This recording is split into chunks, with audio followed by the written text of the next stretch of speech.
Ang tanong ay paano pagka hindi kinatigan ng korte ang mga manggagawa? I think may problema ang korte natin. Magkakaproblema sila na malaki. Kasi kung di nyo napapansin, meron pong national consensus ngayon. Unprecedented national consensus. This is no longer a labor issue. This is already a national issue.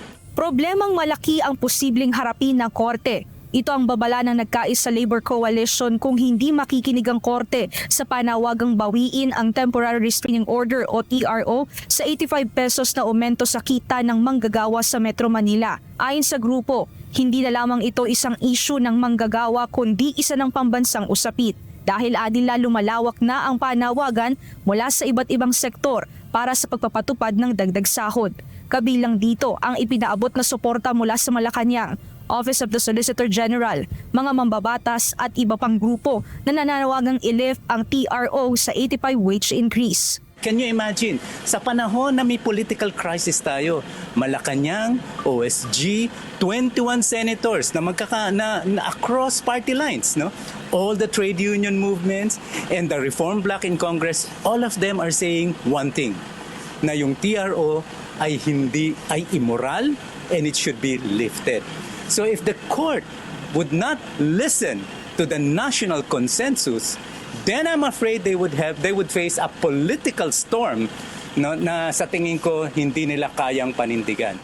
Sa plenary sessions ng Senado kahapon, ipinanukala ni Senator Juan Miguel Zubiri ang isang resolusyon ng Senado upang hilingin sa korte na bawiin ang TRO, na sinuportahan din ni Senator Robin Hood Padilla at iginiit talabag sa Article 126 ng Labor Code ang pagpapataw ng injunction o TRO sa mga proceedings ng Regional Wage Boards. Sa huli, inaprubahan ng Senado ang Senate Resolution 577 na humihimok sa Pasig RTC Branch 152 na alisin ang TRO at payagan ang implementasyon ng dagdag sahod.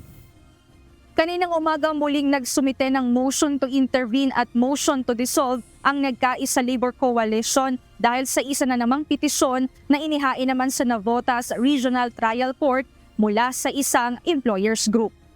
Nauna nang naghain ng Trade Union Congress of the Philippines ng urgent motion to intervene kahapon upang maibasura ang naturang petisyon. And in this particular case, we are actually urging the court not to listen, not to follow what Pasig has done, and therefore to outrightly just reject this petition.